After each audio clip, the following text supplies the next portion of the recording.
Good evening बच्चों।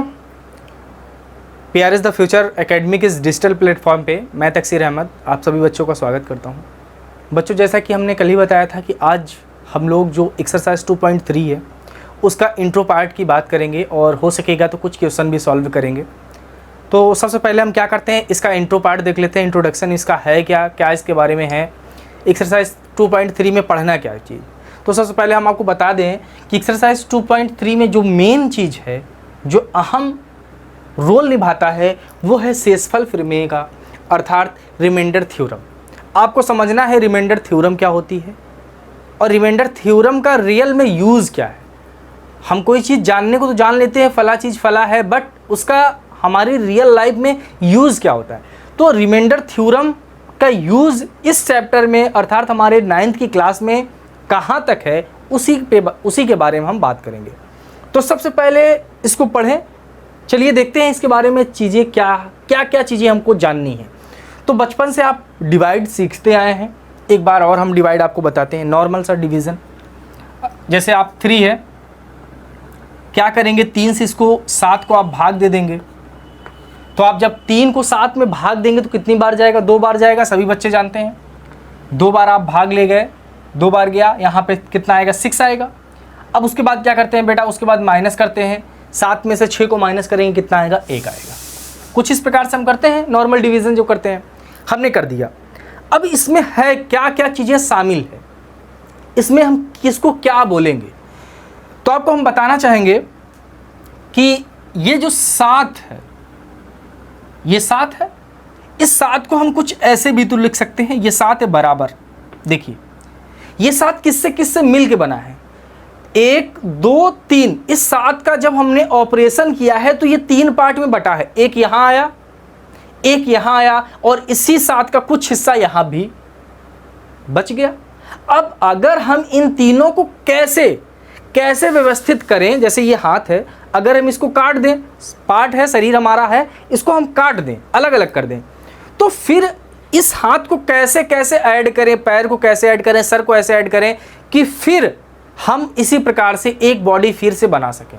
तो अर्थात अगर 7 को हमने इसमें कन्वर्ट कर दिया, इसमें कन्वर्ट कर दिया, इसमें कन्वर्ट कर दिया, तो कैसे व्यवस्थित करें कि ये 7 फिर से मिल जाए। तो यहाँ पे ध्यान से अगर देखेंगे तो 3 और 2 है, 3 2 का अगर हम मल्टीप्लाई कर दें तो 3 दूना 6 हो जाएगा और 1 को जोड़ दें तो 7 हो जाएगा, मतलब फिर से एक बॉडी तैयार हो जाएगी। तो सेम हम ऐसे ही करेंगे, 3 और 2 का मल्टीप्लाई कर देते हैं, 3 और 2 का मल्टीप्लाई कर दिया और ये जो 1 बचा है इसको हम अगर ऐड कर दें तो जाके हमारी एक बॉडी, मतलब पुरानी जो शरीर थी, पुरानी जो स्ट्रक्चर था, मतलब जो पुराना नंबर था 7, वो हमको मिल जाएगा। आप ऐसे करेंगे तो गलत हो जाएगा। आप ऐसे भी सोच रहे होंगे सर 3 1 जा 3 और 2 5, गलत हो जाएगा। 3 1 जा 3, 3 2 जा 6, किसी भी प्रकार से करेंगे ये कभी भी 7 नहीं आएगा। ये 7 केवल इसी प्रकार से 7 ये आएगा। समझ में आ गया।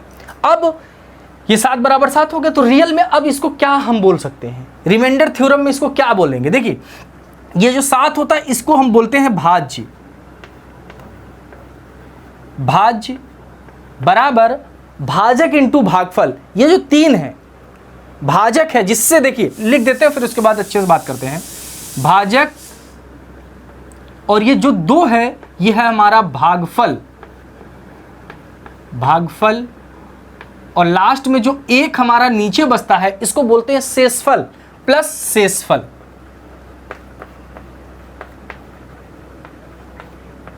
अब इसको समझिए, बहुत बच्चे कंफ्यूज रहते हैं इनके नाम में अक्सर कर। देखिए होता है भाज्य बराबर भाजक इंटू भागफल प्लस शेष। ये फार्मूला आप दिमाग में अपने ऐड कर लीजिएगा। जब भी कोई भाग करिए और आपको अगर कन्फ्यूज़न हो कि सर हमने भाग किया है, गलत है कि सही है, हमेशा इसी फार्मूले पे रख दीजिए। अगर इन तीनों का जैसे हमने यहाँ सॉल्व करने पर ये नंबर मिल गया, 7 मिल गया, इसका मतलब सही है। ऐसे आप कोई भी भाग कर रहे हैं, आपको क्वेश्चन में दिक्कत आ रही है, मतलब कंफर्म नहीं हो रहा है कि वो क्वेश्चन आपने सही किया है गलत, तो रख दीजिए। अगर भाज्य के बराबर आ जाता है तो आपका भाग सही है। अब हम इसकी बात करते हैं। देखिए जिससे हम भाग देते हैं, किसी नंबर से किसी नंबर को हम भाग देते ही हैं, तो जिस नंबर से हम भाग देते हैं इसको हम बोलते हैं भाजक। इंग्लिश में ही इसको डिवीजर बोलते हैं। ठीक है, डिवीजर बोलते हैं। ओके, जिससे हम भाग दे रहे हैं उसको हम डिवीज़र बोलते हैं, और जिसमें भाग दे रहे हैं उसको हम भाज्य बोलते हैं। जिसमें भाग दे रहे हैं उसको हम भाज्य बोलते हैं, और इंग्लिश में इसको डिविडेंड बोलते हैं, डिविडेंड।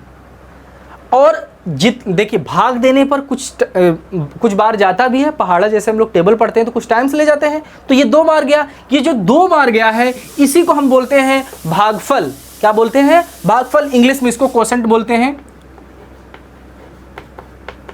कोसेंट बोलते हैं। प्लस ये जो लास्ट में 1 बच रहा है इसको हम हिंदी में तो शेषफल बोलते हैं, आपको पता है। इंग्लिश में इसी को रिमाइंडर बोलते हैं, और रियल में यही रिमाइंडर थ्योरम कहलाती है। इंग्लिश में क्या बोलते हैं? इसको रिमाइंडर बोलते हैं। यहाँ पे लिखा है, इस जगह नहीं है तो लिख लीजिएगा आप, रिमाइंडर। ठीक है, तो ये थोड़ी सी चीजें इसके बारे में आपको जानना अति आवश्यक था, जो हमने यहाँ पर बता दिया। अब ये चीज है शेषफल प्रमेय है। अब शेषफल प्रमेय का यूज कैसे है, आपको क्वेश्चन कैसे पूछेगा, हम उसकी बात करते हैं। क्वेश्चन आपको ऐसे पूछेगा, बेटा आपको एक px देगा, मतलब आपको 2 प्रकार के बहुपद देगा। 2 प्रकार के बहुपद देने के बाद आपसे डायरेक्ट ऐसे पूछेगा कि आप इसका शेषफल निकालिए। क्या निकालने के लिए बोलेगा आपसे? को शेषफल निकालिए। तो शेषफल निकालने के लिए आपको एक मेथड आपको तो लॉन्ग डिवीजन मेथड है। लॉन्ग डिवीजन मेथड है कि आप ऐसे बारी बारी से भाग करते हुए जाए, लास्ट में जो बच जाता है वो हमारा शेषफल हो जाता है। दूसरा, आपको शेषफल थ्योरम से आप जानेंगे कि कम टाइम पे और सरल ढंग से कैसे आप बिना लॉन्ग डिवीजन किए हुए कैसे शेषफल निकालेंगे। समझ में आ रहा है ना? तो चलिए एक एग्जाम्पल पहले हम ले लेते हैं, कोई भी एक एग्जाम्पल ले लेते हैं और उस एग्जाम्पल को सॉल्व करते हैं लॉन्ग डिवीजन मेथड से, और उसको शॉर्ट जैसे जो हम ट्रिक बताने जा रहे हैं उससे भी। और हम तो यही बोलेंगे कि आप उसी से क्वेश्चन करिएगा। कोई भी एक एग्जाम्पल ले लेते हैं और उससे हम आपको सॉल्व करके दिखा देते हैं।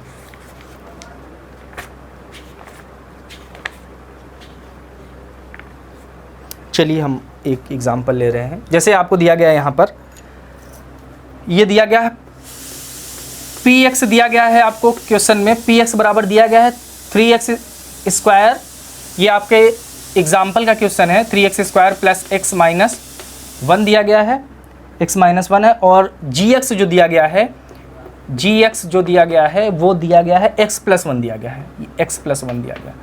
आप केवल इसी चीज़ को समझिएगा, क्वेश्चन करने की ज़रूरत ही नहीं पड़ेगी, आप खुद ही देखेंगे। अगर इसको समझ लेंगे क्वेश्चन आप चुटकियों में कर लेंगे। देखिए px बराबर 3x square plus x minus 1 और gx बराबर दिया गया है x प्लस 1, इतना चीज़ दे दिया है।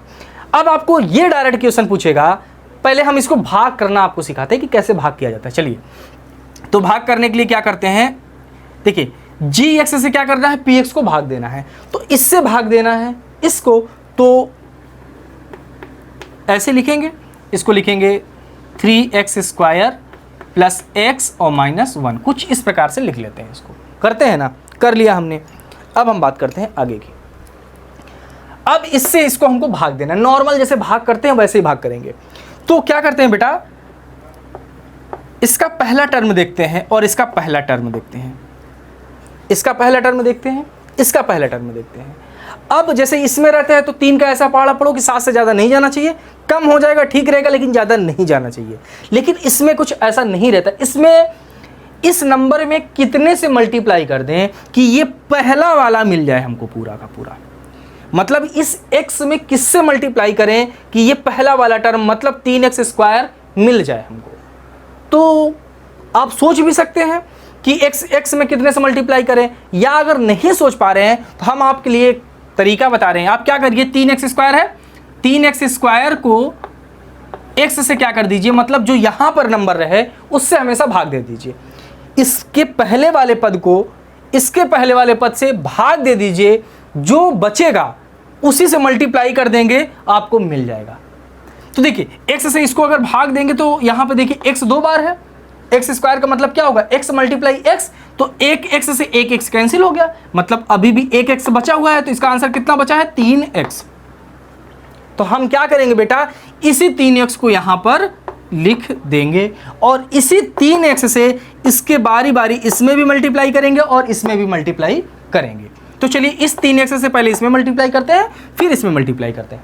तो 3x से जब x में मल्टीप्लाई करेंगे तो कितना आएगा 3x स्क्वायर। तो 3x से मल्टीप्लाई x में करेंगे तो बचेगा कितना 3x स्क्वायर हो गया। अब फिर 3x से मल्टीप्लाई करेंगे 1 में।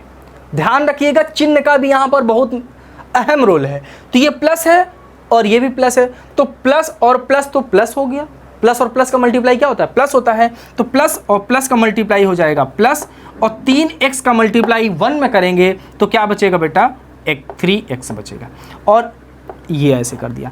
ध्यान ये भी रखिएगा कि जो भी टर्म रहे, जैसे ये x वाला पद है ना, तो ये x वाले पद के नीचे ही रहना चाहिए। अब इसको सॉल्व करते हैं। तो इसका रूल है, इतना करने के बाद नीचे के सारे साइन को आप बदल दीजिए। रूल है इसका, नियम है। तो नियम अनुसार हम करेंगे तो अगर चिन्ह बदलेंगे तो ये प्लस में है तो ये माइनस में हो जाएगा, ये भी प्लस में है तो ये भी माइनस में हो जाएगा। समझ में आया? तो ये तो कैंसिल हो जाएगा, कैंसिल हो गया।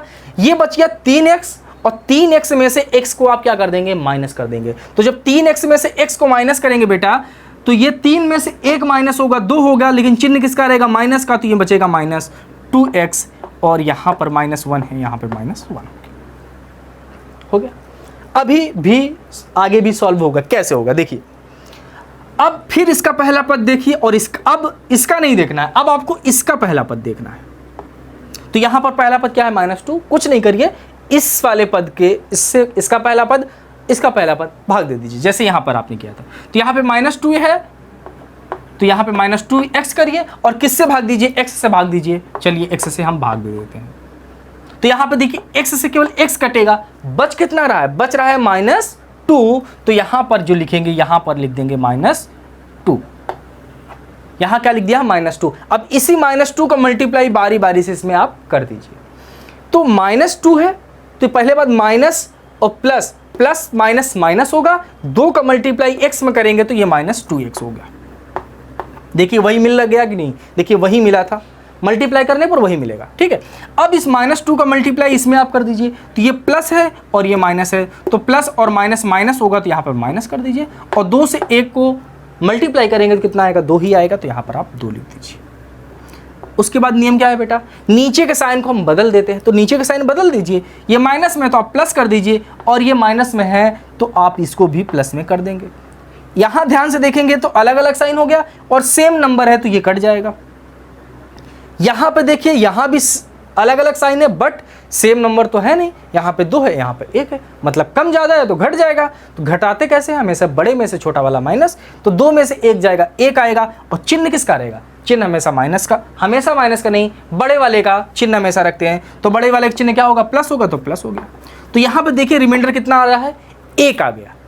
हमको रिमाइंडर, देखिए क्वेश्चन में क्या बोलेगा, रिमाइंडर ही आपको निकालने के लिए बोलेगा।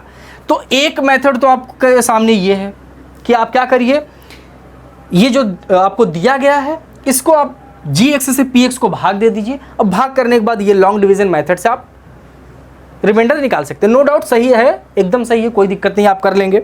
बट थोड़ा सा इसमें आपको दिक्कत भी हो सकती है, लेकिन इसके बाद जो दूसरा रिमाइंडर थ्योरम जो है उससे आप सॉल्व करेंगे तो आसानी से कर लेंगे। लेकिन इससे कुछ नोट है वो आप अपनी कॉपी में जरूर लिखिएगा, कुछ पॉइंट है। देखिए क्या जरूरी है भाग के लिए, जब भाग करते हैं तो उसके लिए हमें जरूरी क्या होता है।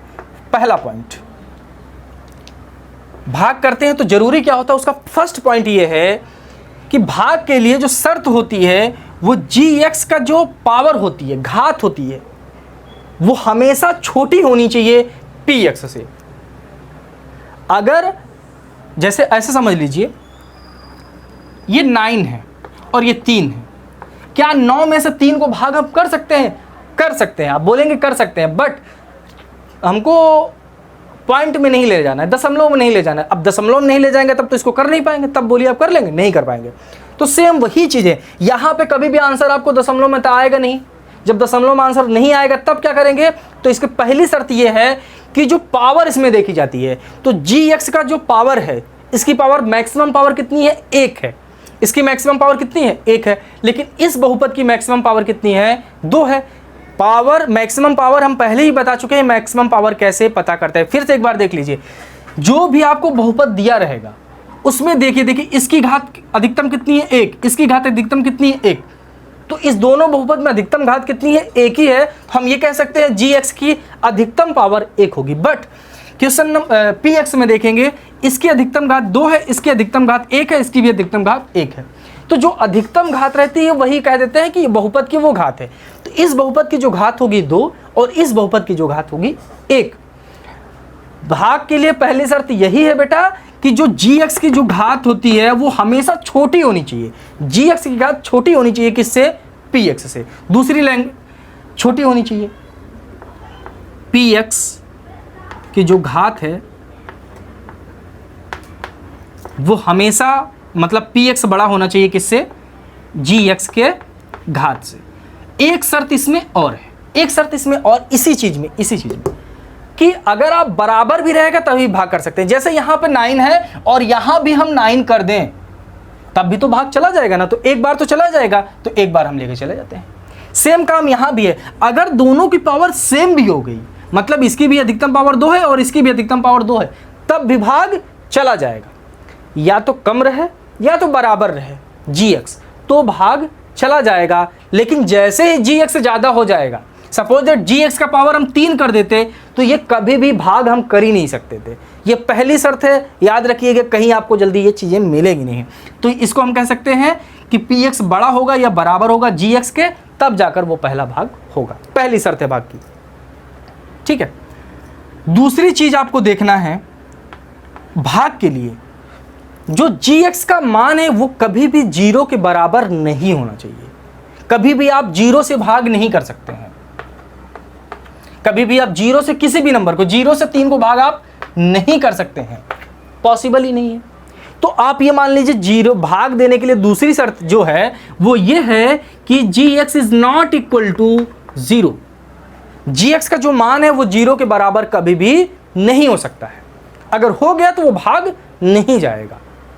समझ में आ गया? इसलिए सब चीजें बता रहे हैं बेटा, क्योंकि एग्जाम में हो सकता है एग्जामिनर आपका दिमाग का टेस्ट लेने के लिए वो px तो कुछ इस प्रकार का दे दे, बट gx को वो 0 दे दे और ये क्वेश्चन पूछ ले ऑप्शनल में, और उसमें में से 3 ऑप्शन दिए रहे, चौथा ऑप्शन आपको ऐसे भी दिया रहे, इनमें में से कोई नहीं, तो फिर आप कंफ्यूज होंगे। ठीक है, हो सकता है उसका आंसर एक 0 भी दे दे, तो 0 दे दे तो बहुत बच्चे 0 मार के चले आएंगे। नहीं, जब भाग नहीं दिया जा सकता तो जो अगर उसमें कुछ है इनमें में से कोई नहीं या नॉट डिफाइंड, तो आप उसको कर सकते हैं। तो दिमाग में रखिएगा, पहली शर्त है ये, दूसरी शर्त है g is not equal to 0। तीसरी शर्त जो है भाग के लिए वो रिमाइंडर, देखिए तीसरी शर्त जो है उसको भी याद रखिएगा, जो शेष होना चाहिए, जो रिमाइंडर होना चाहिए, मतलब ये कहने का कि भाग करने के बाद जो रिमाइंडर आएगा वो या तो 0 आएगा। ये शर्त है कि भाग करने के बाद जो रिमाइंडर आएगा या तो 0 आएगा, या जो रिमाइंडर होगा वो हमेशा gx से छोटा आएगा। पहली शर्त, जो शेष आएगा वो किसके बराबर आएगा? 0 के बराबर। अगर वो 0 के बराबर नहीं आ रहा है बेटा, तो जो gx है, जो gx है उससे हमेशा क्या आएगा? छोटा आएगा। क्या? आपका रिमाइंडर, जो घात उसकी रहेगी हमेशा छोटी आएगी। जैसे देख लीजिए, आप 3 से इसको भाग दीजिए, 5 को 2 बार जाएगा, 1 बार जाएगा, 1 बार जाएगा, यहाँ पे 3 आएगा तो यहाँ बचेगा 2। हमने वही चीज यहाँ पे किया है कि जो शेषफल है, शेषफल कितना आया? 2 आया है। ये किससे छोटा है? हमारे gx से छोटा है कि नहीं? 3 से छोटा है। देखिए, किसी भी शर्त में कभी भी जो रिमाइंडर रहेगा वो, ये जो भाजक रहेगा हमारा, इससे बड़ा नहीं हो सकता है।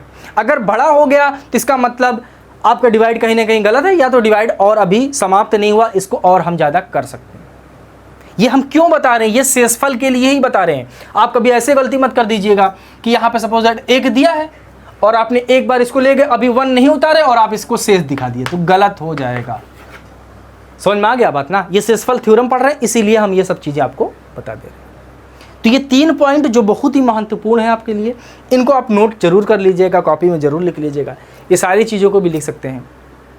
आपके बुक में रिमाइंडर थ्योरम का स्टेटमेंट दिया गया है, उसको पढ़ लीजिए, समझ उसमें कुछ है नहीं, जितनी चीज़ें हैं इसी चीज़ों को हमने बता दिया है, वो चीज़ें जो लिखी गई हैं। अब देखिए रियल में अब हम रिमाइंडर थ्योरम का यूज़ करने चल रहे हैं। देखिए ये हमने नॉर्मल डिवीजन बताया, ये आप नोट कर लीजिए, तुरंत नोट करिए, स्क्रीनशॉट लीजिए पहले इसका, फिर हम इसको हटाते हैं। स्क्रीनशॉट लीजिए। चलिए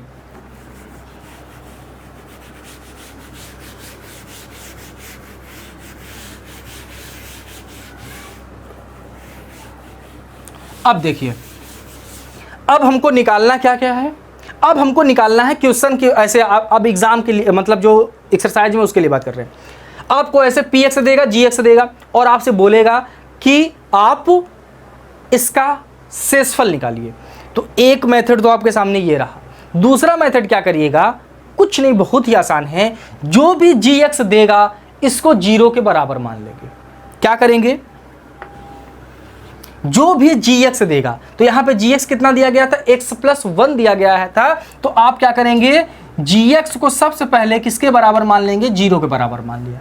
0 के बराबर हमने मान लिया, तो जी एक्स का मान कितना दिया गया, x+1, तो जी एक्स का मान दे दिया गया है x+1।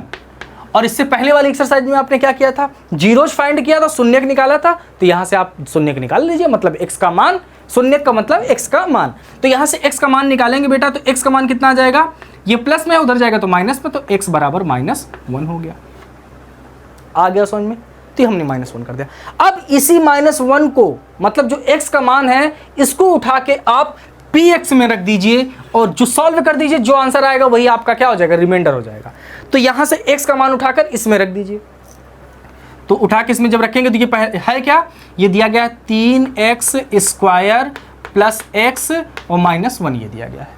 तो x जहां जहां पर x है वहां पर -1 रख दीजिए। तो यहां पे 3 मल्टीप्लाई x की वैल्यू कितनी है, -1, तो यहां पे -1 का स्क्वायर हो जाएगा, प्लस यहाँ पे x की वैल्यू -1 है तो इसको -1 कर देंगे, और ये -1 ऑलरेडी ये कर दिया।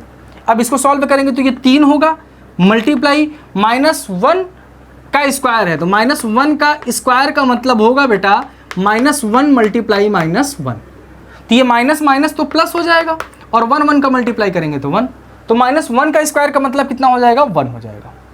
यहाँ भी प्लस है, यहाँ माइनस है, तो प्लस और माइनस माइनस हो जाएगा, ठीक है, इसकी बात कर रहे हैं ना। तो प्लस और माइनस माइनस हो जाएगा, तो यह -1 हो गया, और यहाँ भी -1 हो गया। अब 3 और 1 का मल्टीप्लाई करेंगे तो 3 ही होगा, और ये भी माइनस में, ये भी माइनस में है, ये आपस में क्या हो जाएगा, जुड़ जाएगा। तो -1 और -1 -2, तो ये -2 हो गया। अब 3 में से 2 को माइनस कर देंगे, 3 में से 2 घटाएंगे कितना आएगा, 1 आएगा। एक देखिए यहाँ भी शेषफल आ गया, एक देखिए यहाँ भी शेषफल आया था। आप एग्जाम में एकदम स्वतंत्र हैं, आपको ये रूल अपनाना है तो ये रूल अपनाइए, आपको ये रूल अपनाना है तो ये रूल अपनाइए।